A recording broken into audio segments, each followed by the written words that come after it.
From the House of Assembly this week.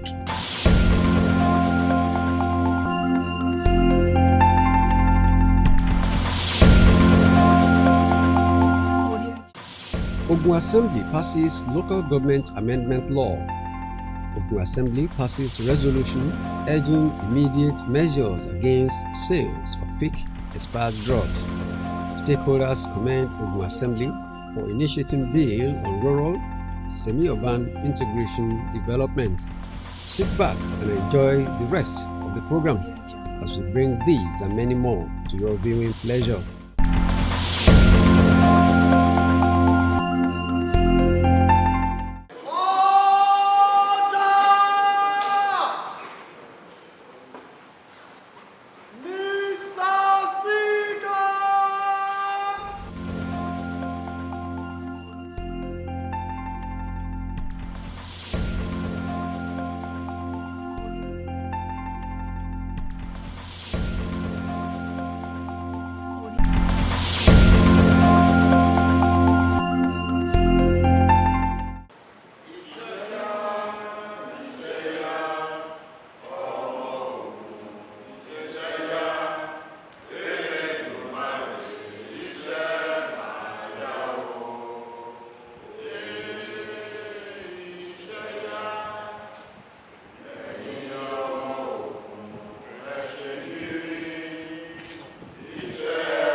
Passage of the Local Government Amendment Law by the State House of Assembly followed the presentation by the House Committee on Local Government and Chieftaincy Affairs report by its chairman, Honorable Jidemili Akinbade, who also moved the motion for its adoption, seconded by Honorable Dixon Awolaja and supported by all the members through a voice vote at plenary presided over by the Speaker, Right Honorable Oludaisi Elemide.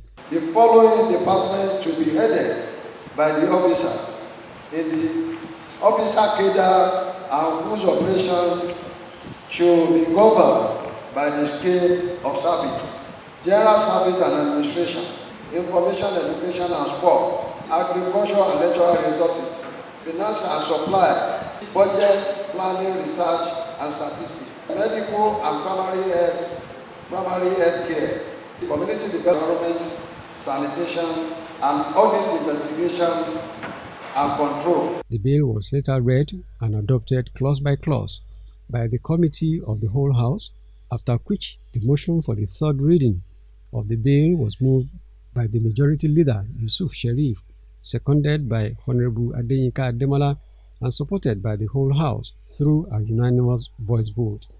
Thereafter, the Deputy Clerk of the Assembly, Barrister Fumilayo Adeyemi, took the third reading of the bill before the lawmakers, after which the Speaker, Right Honorable Oludaisi Elemide, directed that the clean copy of the bill be transmitted to the State Governor, Prince Dapo Abiodun, for his assent.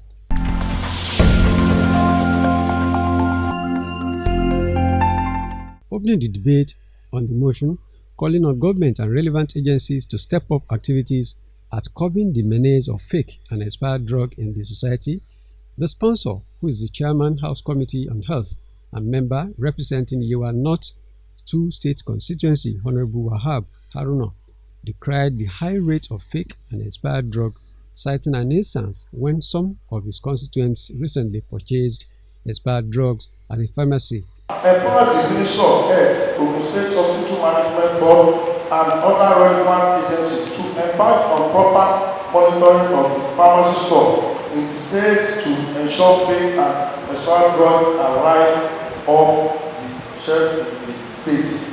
Other lawmakers who spoke in support of the resolution, including Honorable Babatunde Tella, Olusegun Adesanya, and Adegoke Adeyanju, submitted that the effect of counterfeit drugs on the people is always too dangerous, applauding the state government for taking proactive measures to centralize drug testing and distribution through the state central medicine store to all public health facilities in the state.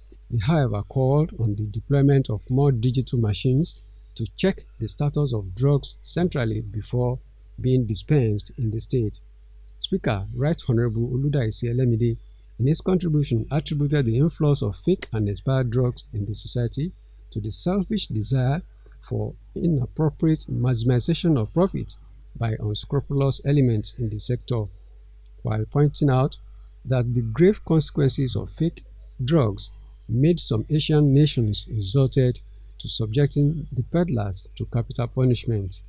So this thing has done a lot of havoc in our society, and that called to question the activities of our enforcement or regulatory agencies, like the NAFDAC and NDLEA. They should be up and doing, I think, and I know that will cover a lot of things. The passage of the resolution followed a motion moved by Majority Leader Honorable Yusuf Sharif, seconded by Honorable Lakunle Shobukola, and supported by the whole House through a voice vote.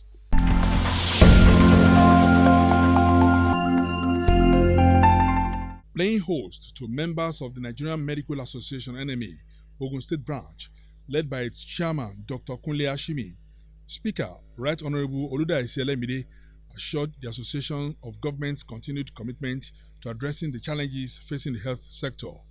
He also commended members of the association who decided to stay and practice their profession in Nigeria.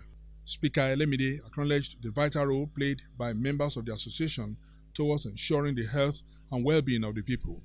You will remember that Governor Dapo Abiodun gave an order and approval that they should recruit at every point in need so that they won't go for approval again. Obtaining approval is cumbersome. But he has given that order now that immediately one JAPA employer not to. And the governor promised us that he will spend massively on health sector this year. So tell your members that are in the service, they have to start looking inward, buckling up, so that they will not cause impediment in the way of the promise of the government. Earlier in his presentation, Dr. Ashimi solicited the Assembly's support for the amendment and domestication of law criminalizing suicide, saying people who suffered mental health issues are the ones contemplating suicide and should be treated as such and not throwing suicide victims into jail. What you have done has gone a long way in improving the access to healthcare by the citizens of the state. However, doctors are leaving our state hospitals in droves. And it has become a very serious concern. And they are not just leaving for countries abroad. They are also leaving for other states and also federal institutions like Federal Medical Center, Abeokuta. So you can imagine where doctors in Odeda and all of those are now moving to the center. All of those places become desolate. So this is causing various serious problems in public hospitals around the state. These problems include, and they are not limited to, overwork and fatigue among doctors and other health workers in public hospitals. Recently, we actually lost one of our doctors in Ilaro, who, because of all the work, did not have enough time to take care of himself, because you find that there are 3 or 4 of you in the hospital, and then when you are saying you are sick, the whole thing falls on 2 people, one other person, and they try to cover up. We saw a lot of this, especially even during the COVID. You see a lot of doctors carrying cannula all over the place just because they want to be present at the duty post. We tried very much to dissuade them, but there's always this issue here, but there's only one person there, and so I need to help. So it was a very terrible period. Now, this overwork and fatigue is causing a lot of increase in medical errors. And of course, our job is about if you make a mistake, you know what can happen. Then there is also increasing mortality among citizens of Ogun State, especially those in remote areas, because of inadequate or non-availability of healthcare personnel, especially doctors who could have saved their lives. And then sometimes the distance between where they are and coming to Abeokuta is highly discouraging. He stressed the need to address shortage of manpower occasioned by migration and implementation of enhanced salary structure for medical practitioners.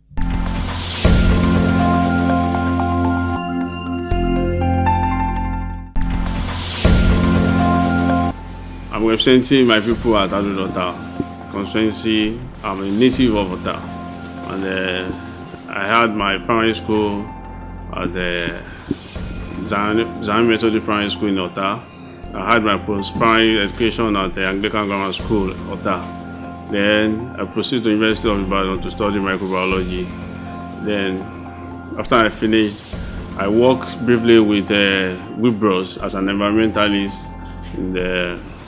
at Ajido. Then, after I resolved to have my own little company as an environmental consultant, doing that. But I started politics at very early age. I've been in the politics as far back as 25 years ago, or more than that. I started as a young man in politics, and I've held various positions before I got to this House of Assembly. I've been the local government chairman in 2011, 2012, and 2019.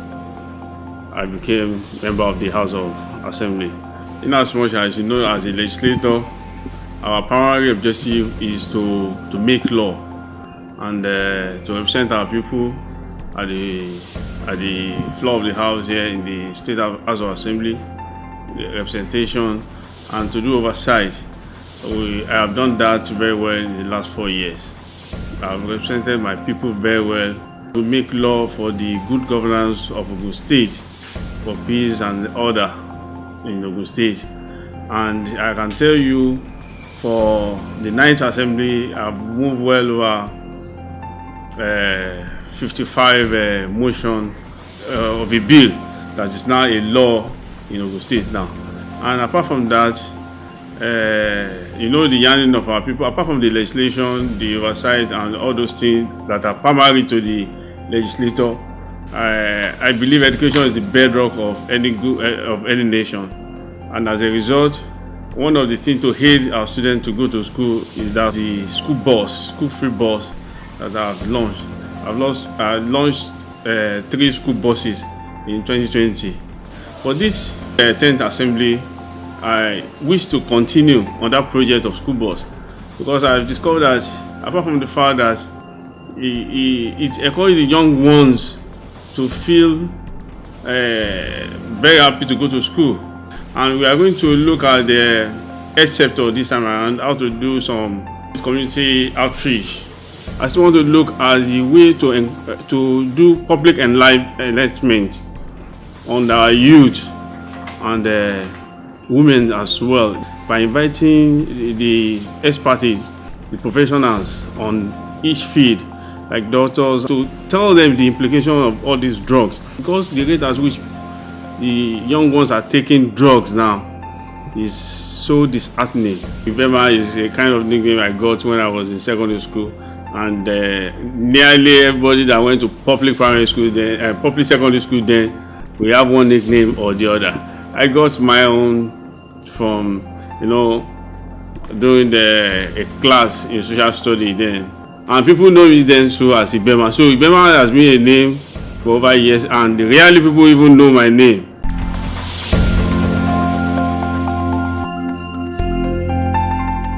The event was the public hearing to gather inputs of constituents across the state to the workings on the proposed State Rural and Semi-Urban Integration Development Bill. Opening the discussion, Speaker Right Honorable Oludaisi Elemide said the Assembly, in line with its legislative practice and procedure, requires the participation and robust deliberation where the inputs gathered will be carefully considered and properly fine-tuned into the meaning of the bill. He stated that the bill has been debated at plenary to complement the efforts of the present administration at bridging developmental gap between the rural and urban areas of the state through provision of basic social amenities in rural areas. I want to assure all stakeholders here present that this bill is seeking to promote rural development without compromising further advancement of urban areas. Let me assure you that the bill will be given accelerated passage in order to encourage state government to focus more on the even development of our dear state. Those who spoke at this event corroborated the speaker about the importance and need for such bill, especially now. They posited that relevant ministries, departments and agencies should collaborate to ensure the full implementation of the bill, clarifying that the Ministry of Rural Development, having been so designated, should be the core agency to drive its operation. Clause 4 talk about 40% of state government budget to rural development. We are suggesting that this percentage, we should, instead of making it a rigid 40%, share at least 20% of the state budget on infrastructure. With regards to funds that, as we rightly observed here, we have the view that the Assembly can achieve the intention of this bill by ensuring that sufficient fund is allocated to the Ministry of Rural Development and effective oversight done by the budget for implementation. Earlier in his welcome address, the sponsor of the bill, Honorable Babatunde Teller, explained that the bill was long overdue as the state remained compliant with international best practices in the area of physical planning and urban development. He stated that there was a need for all and sundry to give the required legislative support to the bill to ensure that its objectives are optimally achieved. He assured that the House was determined to ensure that the bill received accelerated passage so as to assist the present administration in the state in streamlining every aspect of the rural and semi-urban planning to achieve even development across the state.